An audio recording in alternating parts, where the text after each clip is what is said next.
Rocha e a princípio eu vou estar explicando sobre o que é coerência. Bom, coerência, de uma forma grotesca, é ter sentido, ou seja, quando em um texto as partes não se contradizem, quando não há partes desconexas, ou seja, quando uma não está interligada à outra. Um texto coerente, ele não permite que hajam confusões e que ao final da leitura o leitor não entenda o que aquilo quis passar. Elas se divide em três: narrativa, figurativa e argumentativa. E eu irei falar um pouco sobre o que é a narrativa. A coerência narrativa é quando a definição do personagem ou de qualquer outro elemento figurativo presente no texto é compatível às características ou a qualquer outra atribuição dada ao mesmo. Eu vou citar um exemplo que eu peguei no site Fatores de Textualidade de Incoerência Narrativa. Abre aspas, a moça sem pernas dançou toda a noite, dando saltos de alegria com seus sapatos de salto. Fecha aspas. É bem fácil de perceber a incoerência que há nesse pequeno trecho, porque é como que uma pessoa que não tem perna vai dançar a noite toda e ainda por cima usando um salto. O texto ele perde totalmente o sentido e fica vazio. Eu me chamo Guilherme Jardim de Oliveira, sou acadêmico do primeiro período do curso de Direito e aqui vou seguir a explicação sobre coerência textual. Inicialmente vou explicar sobre o tópico coerência figurativa. Por coerência figurativa, entende-se a relação harmônica das figuras que são utilizadas para explicitar sobre um dado tema de um texto. É a relação de significação que essas figuras mantêm entre si. Os diversos termos figuratizados de um texto devem ter harmonia, devem ter coerência entre si, a fim de construir uma única síntese temática.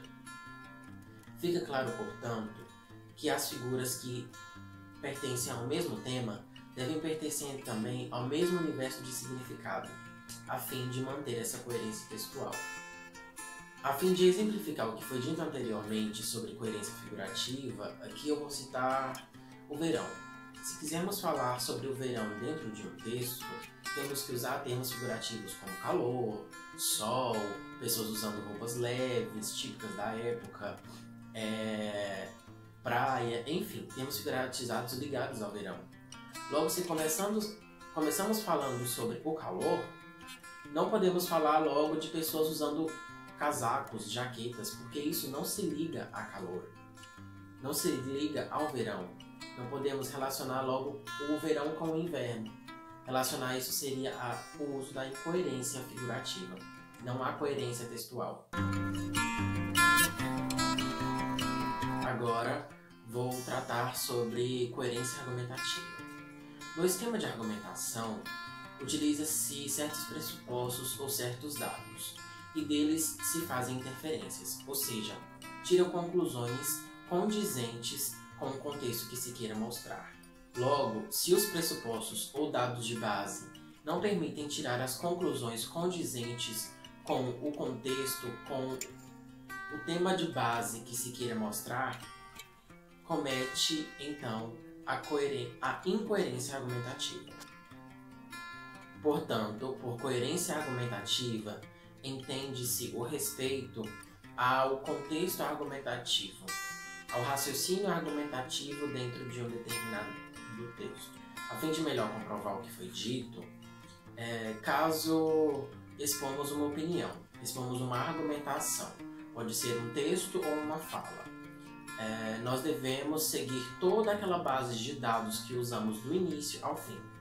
Por exemplo, se o governo fala que a educação é fundamental para os seus cidadãos, e logo ele negligencia salários dignos aos seus professores, ele está se contradizendo, ele está cometendo incoerência argumentativa. Olá, eu me chamo Isabela Dutra Silva Pires e eu curso o primeiro período de Direito Matutino e eu vim aqui falar um pouco sobre coesão textual. eu vou introduzir o assunto explicando um pouco o que é a coesão textual. A coesão textual é a conexão linguística que permite a amarração entre ideias dentro de um texto e garante a eficiência da transmissão da mensagem. E são eles pronomes, advérbios, sinônimos e conectivos. Estabelecem elos e criam relações entre segmentos e são exemplos então, portanto, já que, porque, ora e embora, entre outros. Além de ligarem as partes do discurso, estabelecem uma relação semântica de causa, finalidade, conclusão, condição e contradição. Deve-se ter muito cuidado ao usar esses elementos de coesão, já que se eles forem usados de forma errada, vai se criar um paradoxo semântico. E mesmo que esses elementos de coesão soem de forma parecidas, no som, na escrita, cada um tem o seu sentido e a coesão do texto ela é afetada quando você usa o elemento de coesão errado no momento errado. E agora eu vou falar alguns exemplos de relação que alguns elementos coesivos eles estabelecem. Primeiro, assim e desse modo tem valor exemplificativo e complementar e anuncia o desenvolvimento do discurso. Ainda serve para introduzir mais algum argumento em determinada conclusão. Aliás e além do mais, introduzem o argumento conclusivo, apresentando algum acréscimo, e isto é, ou seja, introduzem esclarecimento acerca de algum assunto. Mas, porém e contudo, marcam a oposição entre dois enunciados, embora e ainda que estabelecem a relação, ao mesmo tempo, de contradição e de concessão, mesmo e até, situam alguma coisa no topo da escala e, ao menos e no mínimo, situam algo no plano mais baixo da escala.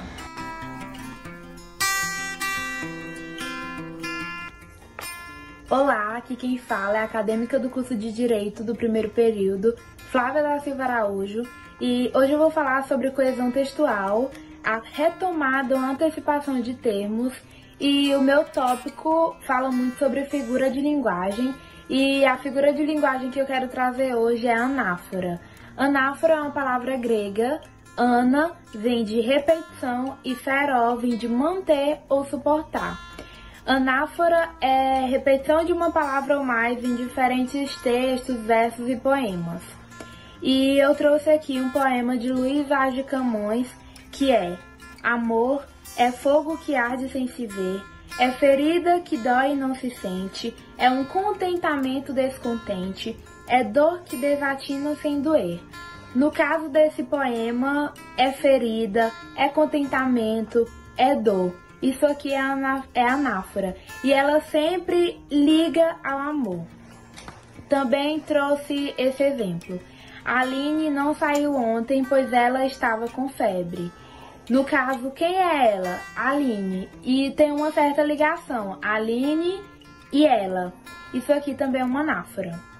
E também trouxe uma poesia de Carlos Drummond de Andrade, que é E Agora José. E trouxe esse trecho. Sua doce palavra, seu instante, sua gula e jejum, sua biblioteca, sua lavra de ouro, seu terno, sua incoerência, seu ódio. E agora? Essa repetição sua e seu é uma anáfora. E Carlos Drummond de Andrade, em muitos de seus poemas, ele trouxe anáfora, várias repetições, inclusive nesse, toda a poesia é composta por uma anáfora.